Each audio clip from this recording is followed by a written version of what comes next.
Presta atenção nesse vídeo aqui, porque eu vou te ensinar como que você vai selecionar bons sinais de entrada no gráfico. Eu vou te mostrar o que que eu olho e isso aumenta muito a minha assertividade e o meu payoff. Eu costumo pegar operações que quando andam, andam muito. E quando eu tomo stop, eu acabo perdendo, né, uma quantidade menor. Então vamos lá. Primeira coisa que você precisa entender, né? E não tem como a gente fugir disso quando a gente vai falar de bons sinais de entrada, né? Eu poderia chegar aqui e tentar passar uma receita de bolo para vocês. Ó, você sempre vai fazer isso aqui. A gente consegue, de certa forma, parametrizar, mas eu preciso te dizer que a base disso é a contextualização.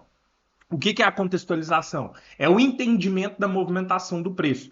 Inclusive, galera, todos os dias eu tô lá no Instagram compartilhando meu dia a dia, as minhas operações. Então me segue lá, porque meus trades eu posto lá, a contextualização que eu uso naquele trade eu posto lá. Então isso pode ajudar muito você.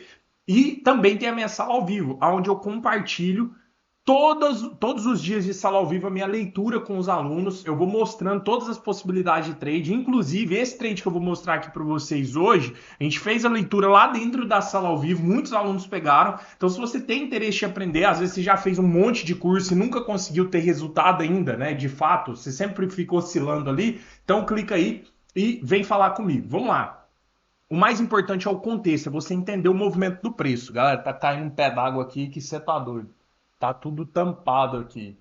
Se desse para eu mostrar para vocês o tempo ali, tá cinza. Então vamos lá.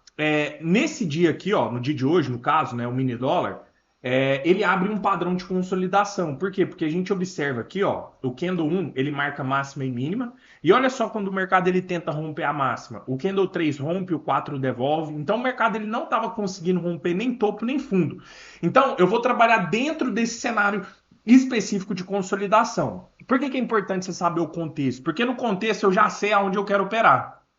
No contexto de consolidação, ou eu vou operar na máxima ou na mínima. Ponto. São somente nessas duas regiões. Eu vou procurar bons sinais, eu vou procurar oportunidades reais de trade nessas duas regiões. Isso aí, galera, já te evita muito erro. Né? Porque se você não tem uma boa contextualização, às vezes você vai começar a selecionar oportunidade de trade no meio de uma consolidação. Você nunca vai conseguir pegar um bom sinal ali. Por quê? Porque meio de consolidação não se opera. Então, partindo desse pressuposto, eu já sei que ou eu vou trabalhar na máxima ou eu vou trabalhar na mínima. Pois bem, observa que depois de um tempo o mercado ele vem trabalhar na região de mínima. Olha só, o mercado cai e vem agredir aqui a nossa região de mínima. Aí é onde começa a nossa seleção e como que a gente identifica bons sinais de trade. Primeira coisa para você ter um bom sinal, você precisa de ter rejeição naquela região. Você precisa de ter ali players interessados. Nossa, a luz está piscando aqui. Tomara que não acabe a energia.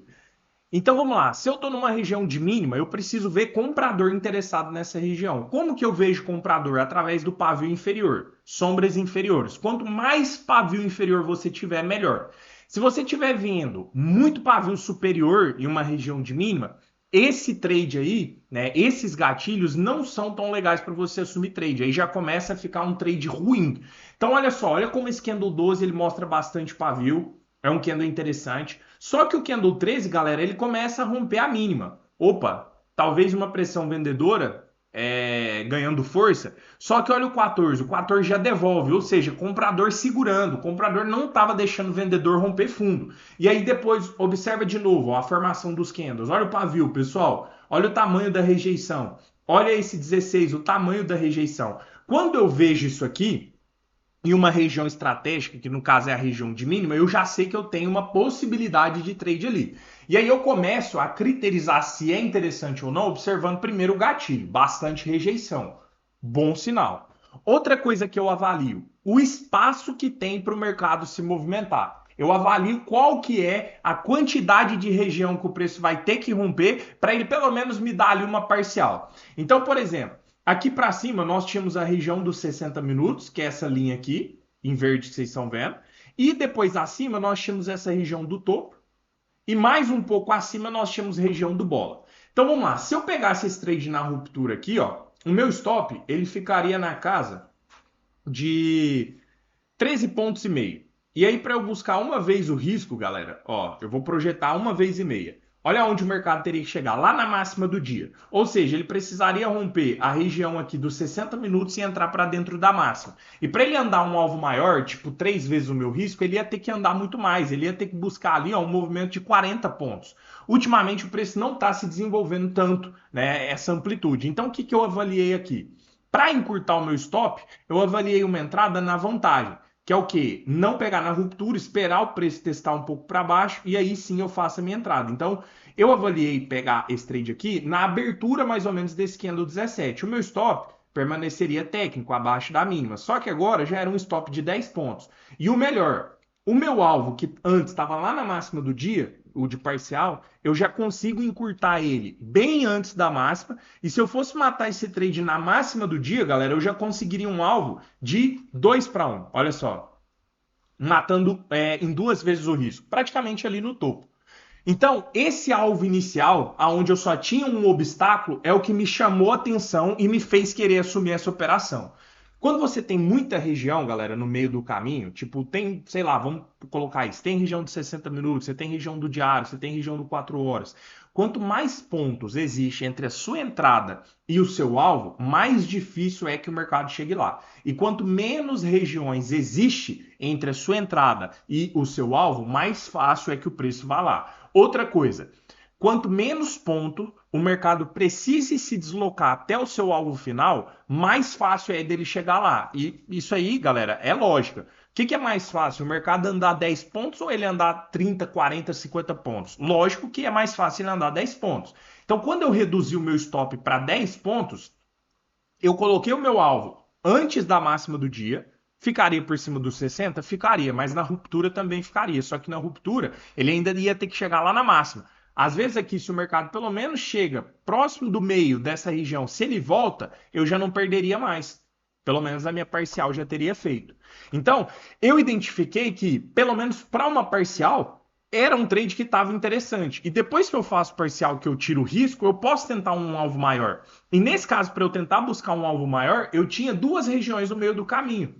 Existem cenários, pessoal, para vocês terem ideia, que entre o alvo, a entrada inicial e o meu alvo de parcial tem 3, 4 regiões. Aqui a gente está falando de uma região no meio do caminho até a parcial, depois de mais 2 regiões até o alvo final. Ou seja, 3 regiões para ele me dar um possível alvo de 3 para 1. Foi exatamente isso que eu fiz. Primeiro, eu avaliei a qualidade do gatilho. Gatilhos excelentes, em cima de região de mínima, que é a região que está dentro de um contexto. Segundo, eu avaliei o risco-retorno, a quantidade de região que o preço precisaria romper para ele me dar o meu alvo. E eu percebi que entrando na vantagem, ele não precisaria romper tantas regiões. Aí você pode falar, Arthur, mas isso é muito complicado. Galera, de verdade não é. A gente fez essa análise aqui ao vivo lá na sala ao vivo. Inclusive, eu já disse, se vocês querem participar, o link está aí na descrição, vocês vão ver tudo acontecendo em tempo real. Todas essas movimentações aqui, enquanto está acontecendo, eu estou explicando lá na sala.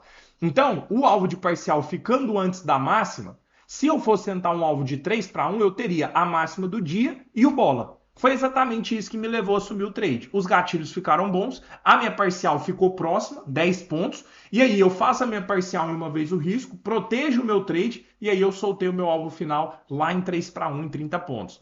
Esse trade aqui, galera, me rendeu mais de 9K. Eu postei inclusive um Reels lá no Instagram. Quer ver quanto que eu fiz? Assiste lá, @ShotScalper3, vai lá que vocês vão ver. Capturei todo esse movimento de alta, pessoal. Praticamente zerei na máxima do dia. Depois o mercado devolveu tudo. Por que que eu quis entrar nesse trade? Porque eu avaliei que ele estava na região de contexto, que era a mínima do dia. Eu avaliei a qualidade dos gatilhos e a quantidade de região que ele precisaria se desenvolver para chegar no meu alvo. E também, muito importante, quantos pontos ele precisaria se desenvolver. Porque se eu entrasse na ruptura, ele ia precisar desenvolver ali na casa de 42 pontos. Galera, ultimamente, o dólar, quando anda muito, ele está andando tipo 45 pontos. Então, se eu faço esse trade, eu estava contando que o mercado ia fazer a sua movimentação média, máxima que ele costuma fazer. Então não era interessante na ruptura, até mesmo porque para buscar 2 vezes o risco, o meu alvo ia ficar muito acima dos pontos de parada. Entrando na vantagem, eu consegui encurtar o meu alvo e trazer ele mais próximo e deixar ele antes das regiões, por exemplo, da região de máximo. O meu alvo de parcial ficou bem pertinho, olha aqui, ó. Bastou pouca coisa para o mercado bater lá no meu alvo. Depois eu tirei o risco e aí foi só aguardar o mercado se desenrolar. Então, é muito importante você avaliar a qualidade do gatilho, primeiro passo. Depois você avaliar as regiões que existem ali, porque quanto mais região, mais difícil é para o mercado se desenvolver. E também quantos pontos o mercado vai ter que se desenvolver. Porque não adianta nada. Por exemplo, você pega um mercado, um índice, que está com média de movimentação aí de 1.500, 1.300 pontos. Aí você pega um trade lá, por exemplo, que você está querendo buscar, sei lá, 1.800 pontos.